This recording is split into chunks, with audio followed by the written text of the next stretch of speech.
IS जौहर भारतीय cinema का हरफन मौला कलाकार जिन्हें था अपने नाम पर फिल्में बनाने का जुनून। बॉलीवुड इंडस्ट्री में आईएस जौहर अपने समय के सबसे बड़े पढ़े लिखे शख्स थे। उन्होंने राजनीतिक विज्ञान में एमएस किया था और फिर कानून की भी पढ़ाई की थी। उन्होंने इमरजेंसी और नसबंदी जैसे गंभीर और सामाजिक मुद्दों पर भी फिल्में बनाई थीं। बॉलीवुड का जौहर परिवार धर्मा प्रोडक्शन का फिल्म इंडस्ट्री में जाना माना नाम है। धर्मा प्रोडक्शन हाउस के संस्थापक यश जौहर आज भी भारत के सर्वश्रेष्ठ दिग्गज फिल्म निर्माता में से एक माने जाते हैं। उनके बेटे करण जौहर अब धर्मा प्रोडक्शन का चेहरा हैं और प्रोडक्शन हाउस इंडस्ट्री में सबसे प्रतिष्ठित लोगों में से एक हैं। जहां यश जौहर और करण जौहर को लगभग हर कोई जानता है, वहीं कई लोग करण के चाचा और यश जौहर के बड़े भाई इंद्रसेन जौहर को नहीं जानते हैं। इंद्रसेन जौहर यानी आईएस जौहर अपने समय के प्रतिभाशाली और एक्टर में से एक थे। आईएस जौहर को डायरेक्शन और एक्टिंग समेत सभी विधाओं में महारत हासिल थी। हालांकि आईएस जौहर के यश जौहर या करण के संबंध के बारे में कोई आधिकारिक पुष्टि नहीं है, लेकिन कई मीडिया रिपोर्ट्स में कहा गया है कि यश जौहर उनके छोटे भाई थे। कहते हैं कि असल जिंदगी में मस्त मौला और बेबाक आईएस जौहर की शख्सियत इतनी कमाल थी कि अपनी हाजिर जमामी से वो बड़े बड़ों की बोलती बंद कर देते थे। मजाकिया अंदाज और बेहतरीन कॉमेडी टाइमिंग के चलते कई लोग उन्हें इंडियन चार्ली चैंपियन कहते थे।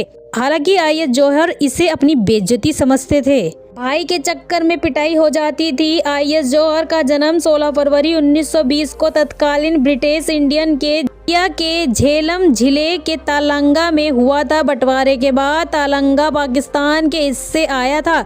यश जौहर और करण जौहर के पिता उनके बड़े भाई थे। इसके अलावा उनका एक जुड़वा भाई भी था, जिसका वजह से उसकी कई बदमाशियों की सजा इन्हें मिलती थी।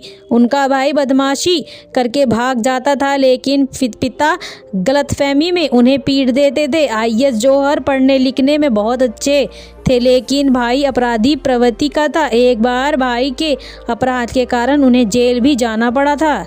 आईएस जौहर को उस वक्त हिंदी फिल्म इंडस्ट्री का सबसे बड़ा लिखा कलाकार माना जाता था। उन्होंने इकोनॉमिक्स और पॉलिटिक्स में मास्टर डिग्री हासिल की थी और इसके बाद उन्होंने एलएलबी भी की थी।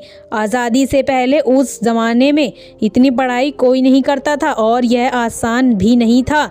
भारत आए और फिर लौट ही नहीं पाए। साल 1947 में अंग्रेज़ों से आज़ादी मिलने के साथ ही भारत और पाकिस्तान बंटवारा हो गया। बंटवारे में आईएस जौहर का गांव तालंगा पाकिस्तान के हिस्से में आ गया। हालांकि उस दौरान भी पाकिस्तान के लोग रिश्तेदारों से मिलने मिलाने के लिए अक्सर भारत आते रहते थे। इसी दौरान आईएस जौहर भी अपने परिवार के साथ एक शादी में शामिल होने के लिए पाकिस्तान से पटियाला आए थे। इसी बीच दोनों देशों के बीच तनाव काफ़ी बढ़ गया और दंगे शुरू हो गए। दंगों में पाकिस्तान की हिंदू कॉलोनी जला दी गई। दंगों में इतने लोग मारे गए कि डर की वजह से आईएस जौहर को परिवार फिर कभी पाकिस्तान नहीं लौटा और भारत में ही बस गया। फिल्मों में कैसे आए? आईएस जौहर को लिखने का भी बहुत शौक था। उन्होंने फिल्म एक थी लड़की की स्क्रिप्ट लिखी थी। यह स्क्रिप्ट 4 दर्शक के रूप में के शौरी को इतनी पसंद आई थी कि उन्होंने इस टाइटल के साथ फिल्म बनाई। बतौर लेखक यह उनकी पहली फिल्म थी। उन्होंने फिल्म में एक हास्य कलाकार का रोल भी प्ले किया था। अभिनय के साथ साथ आईएस जौहर ने 12 फिल्मों को निर्देशन भी किया और करीब 4 फिल्में प्रोड्यूस की। इनमें बेवकूफ़ 1960, जौहर महमूद इन गोवा 1965, 5 राइफल 1974, नसबंदी 1978 शामिल है। अपने नाम पर फिल्म बनाने का था शौक। साल 1965 में आईएस जौहर ने अपने नाम पर फिल्म जौहर महमूद इन गोवा डायरेक्ट की। फिल्म चल गई और उन्हें इससे अच्छे पैसे भी मिले।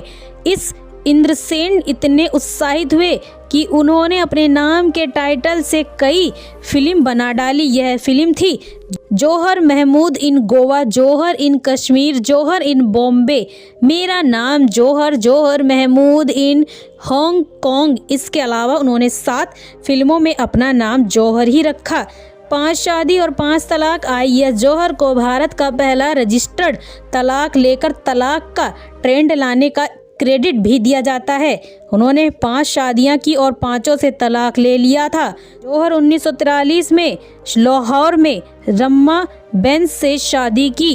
बाद में जौहर को रम्मा का तलाक हो गया और यह देश के सबसे शुरुआती कानूनी तलाक में से एक बन गया। मेनका गांधी की मैगजीन के लिए ब्लॉग लिखे। साल 1978 में मेनका गांधी ने सूर्या नाम की मैगजीन लॉन्च की। इस मैगजीन का एक कॉलम आईएएस जौहर के खाते में आया। वो इस मैगजीन में राजनीतिक और सामाजिक मुद्दों पर व्यंग लिखते थे। इसके अलावा वो पॉपुलर फिल्म फेयर मैगजीन में क्वेश्चन बॉक्स नाम से एक कॉलम लिखते थे। 10 मार्च 1984 को आईएएस जौहर का लंबी बीमारी से निधन हो गया। उन्होंने मौत से 2-3 दिन पहले ही अपने बच्चों से कहा था कि उनके मरने की खबर किसी को ना दी जाए। उनके बच्चों ने ऐसा ही किया। बहुत कम लोगों की मौजूदगी में ही उनका अंतिम संस्कार दिया गया।